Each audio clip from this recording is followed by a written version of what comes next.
Nothing on DBM.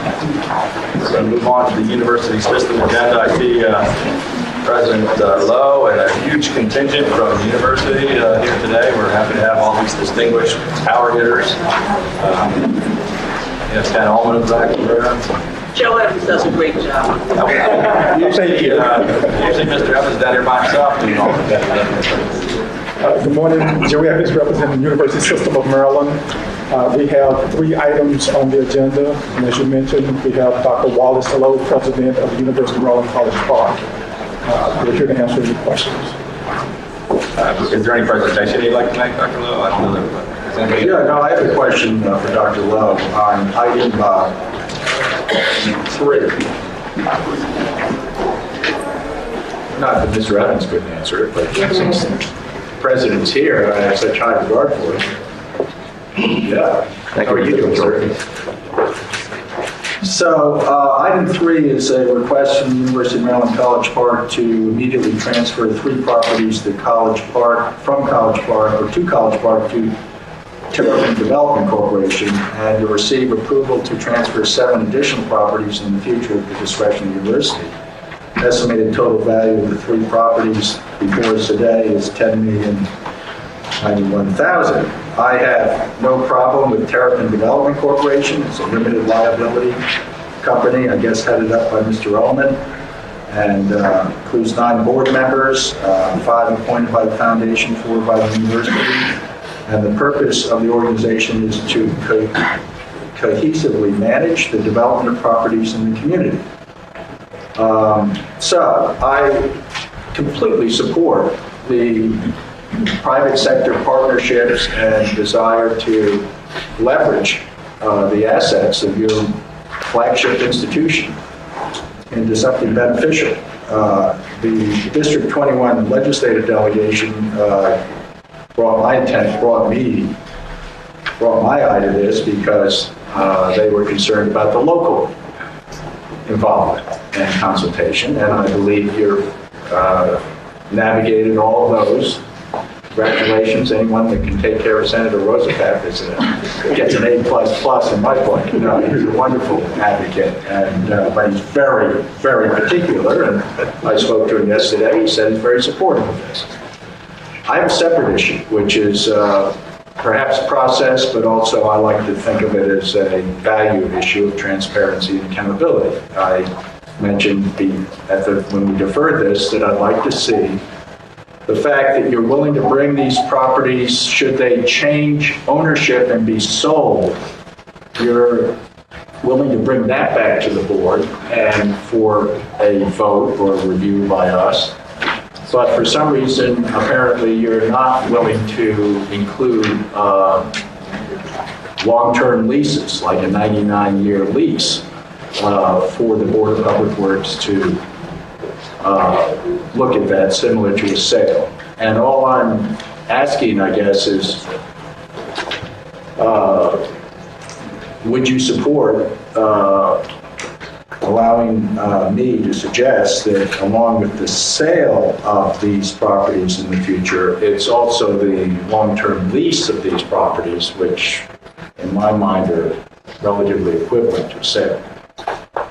Is that too far down the weeds for you, Mr. President? Maybe I should get Evans back up here for somebody to help me with this. Or, yeah, bring Allman up. He's all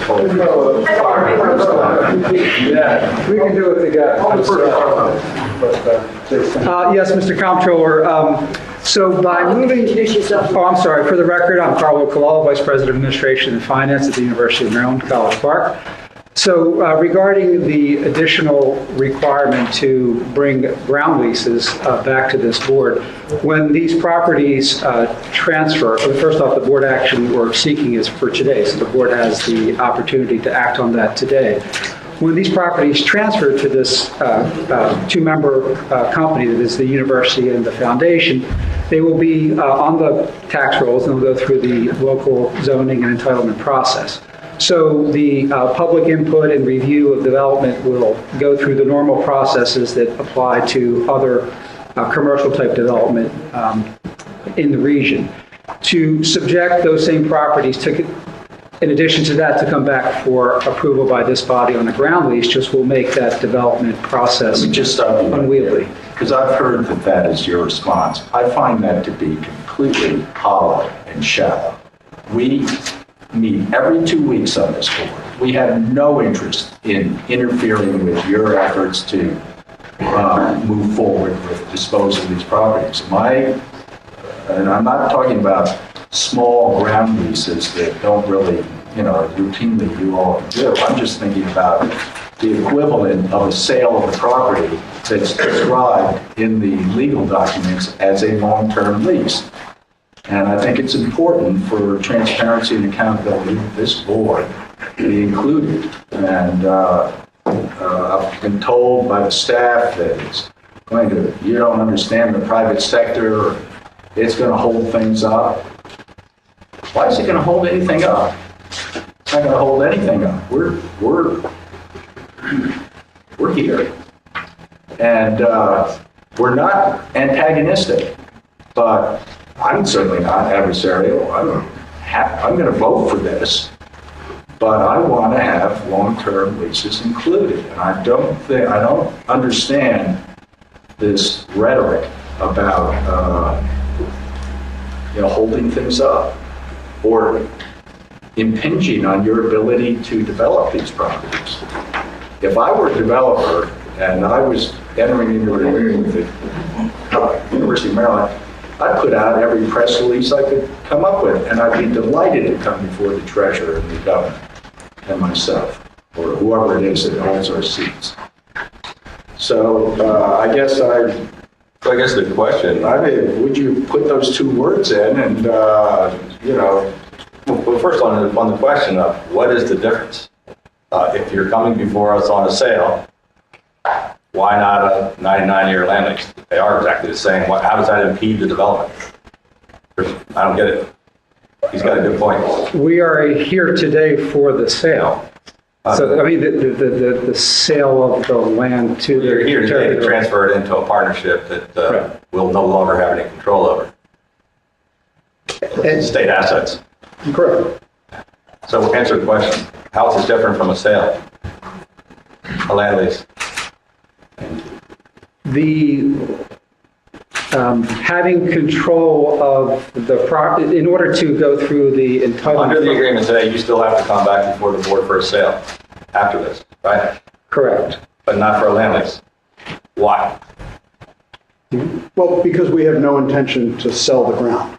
I know, so that means you don't ever have to come back before us. Correct. With these properties. I mean, that's what we're asking for today. Right. Is this would But be you the don't want any opportunity. state oversight of it or anything that happens to these properties in the future?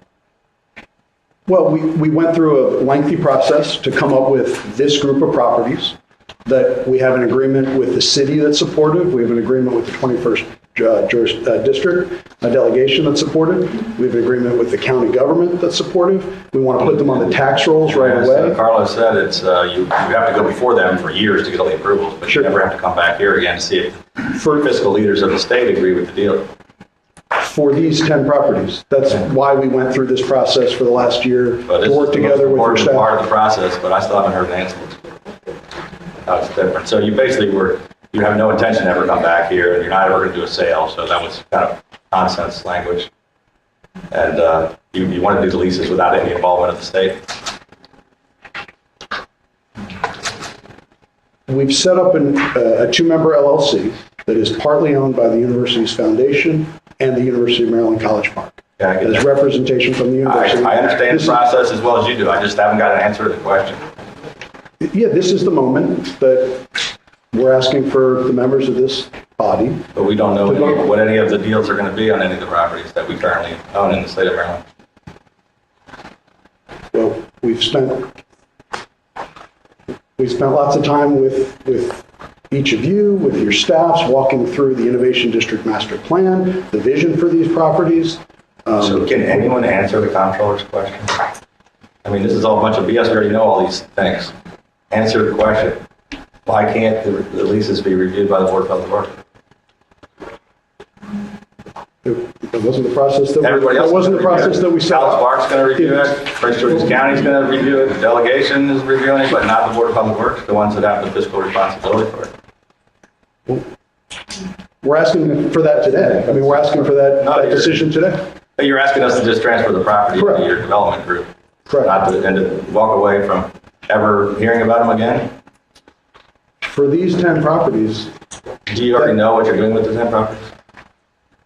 we know the vision for those properties. We've spent a lot of time working with the community. But you don't We know have that 8 of financial the, deals, you don't have any real leases? we, haven't advanced the development process on a particular parcel to the point where we have a specific ground lease. So we have, So when you do, why wouldn't you bring it before us? we will have to go through both the county and the local zoning, and the county I entitlement get that, process. but and why not petitions. us, since it's our money and we're the ones that are deciding to turn it all over to you? we thought we had worked through to get to this point where there was a comfort level amongst the members of the Board of Public Works and with your staffs. We thought we had done what was asked. We worked with the Let me community. just repeat that I am in favor of what you're doing. I'm just asking because we're not going to be here forever. You're not going to be here forever. The good relations that all of us have may or may not be there down the road. So I really appreciate just adding or whatever the right legal language is. You can have your folks review it and go over it. The long-term leases are involved in a review by the BPW like the sale would be. And I mean, these are tremendous values that the taxpayers own these properties. You're asking us to turn them over. You're saying that College Park and Prince George's County and everybody else is going to be reviewing it for years, but we never get to review it to say that's a good economic deal for the state or it's not. I mean, that was the intention of this organization, was to pick a set of properties that we all felt comfortable with, I to like go on the the idea tax of rolls right public-private away. partnerships. I like the idea of getting people to develop them. I just don't see why we can't review the financial deal. Just, we just have to trust you on it. What if you're not there? Yeah, I'm going to make a motion that we delay this until we can work this particular thing out. I'm trying to answer the comptroller's question. thank you. I would second that. Yeah. All those in favor? Aye.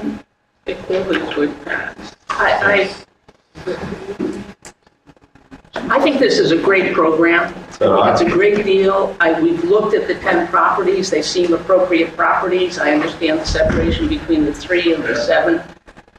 But I'm not quite sure why you can't answer the comptroller's question. I assume there is an answer. But I hope you all can discuss it. So Prince George's County is going to review the zoning and planning issues, right, and give you your entitlements. The city's going to have input as to what they'd like to see happen in the College Park area. But the state will no longer have any involvement at all, right? These are now properties of the state, is that right? Correct. That is correct, right now. Yes. Now they are Properties of properties the of the state. state.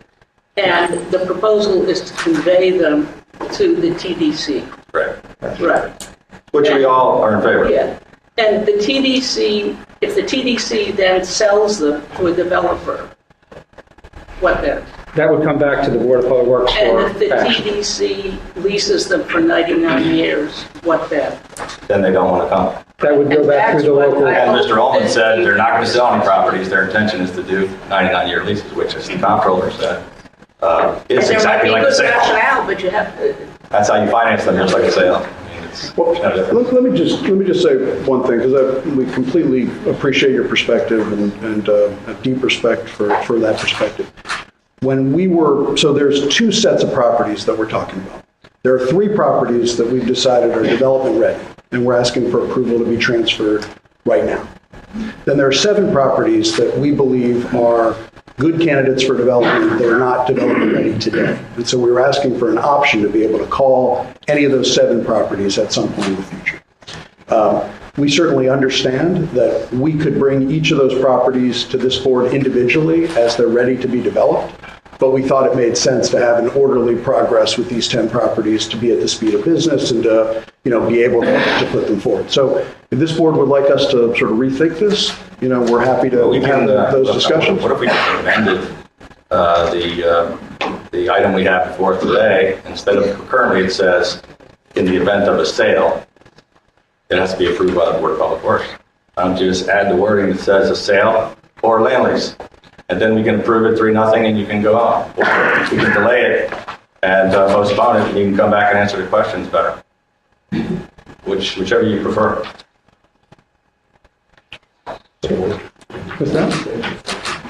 Madam Secretary? I just think that we're going to need a little bit more on the item there. If you look on page 2 of the item under contribution agreement, the last sentence is what the board will be approving is that the additional contribution of the 7 properties will occur if TDC sends the university a contribution notice before 2027, and if the university is not recalled the property. So that sentence would have, because that's what the board is approving in the definition of contribution agreement. Well, I think we're okay with transferring everything into the new entity. Okay, well that thing Where we're having a problem is when that entity then makes a deal with someone else on our state properties that we transferred today. I know. We don't know anything about it. You can't say, hey, that's a terrible deal. All right, We're the ones that are given the fiscal authority and I responsibility. got it. No, and I was going to do that next. It's not up to staff at the university to decide. That sentence is about that you're looking at on the 3rd page about the Board of Public Works approving the initial sale but not a lease. That's a comment in the remarks about what they're going to put in their deeds. I would suggest that if we are going to do this, we need to pull that up to this first paragraph under recommendation. And instead of saying agreeing to conditionally convey to have a property, agreeing to convey it in the future, we wouldn't have to change that. I know Any conveyance of any kind, whether it's a sale or a lease, so I guess it has to be approved by the Board of Public Works, period. That's crazy. We can put that on the bottom of the item. We will absolutely put that if that's what you're. So let us take that back. We want to be very thoughtful about that. The concern that we had is to have the same piece of property have to go through 2 different approval processes, and that's... Well, as the comptroller said, we meet every 2 weeks. The counting processes are going to take 3 to 5 years, so we're not going to be one slowing it down. Understood. So Maybe if you could ask them to waive all of their involvement. that may be the alternative, actually, in terms of just rather than go through the county entitlement process to bring You wouldn't have forward. to if it remained in the university's hands. So We understand. keeping them the way they are would actually save you years.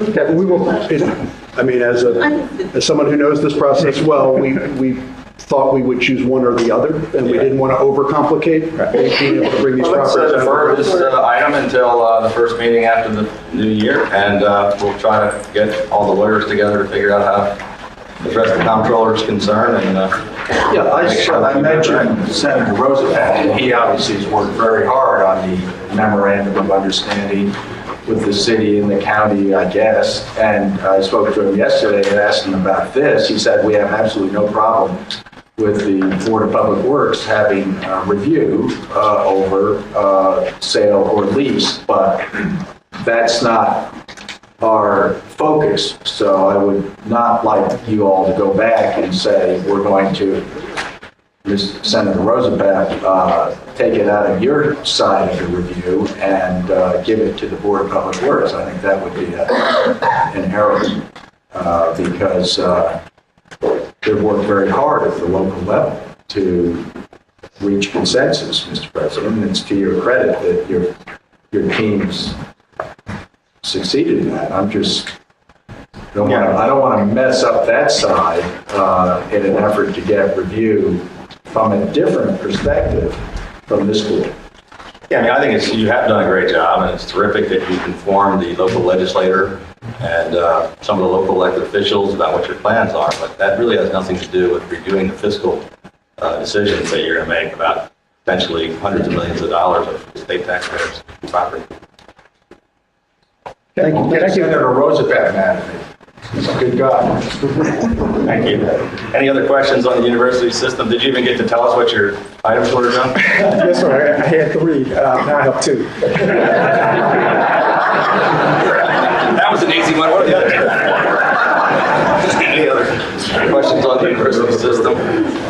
So 3-0 on the university system. Thank you. Thank you. We're going to move on to information technology.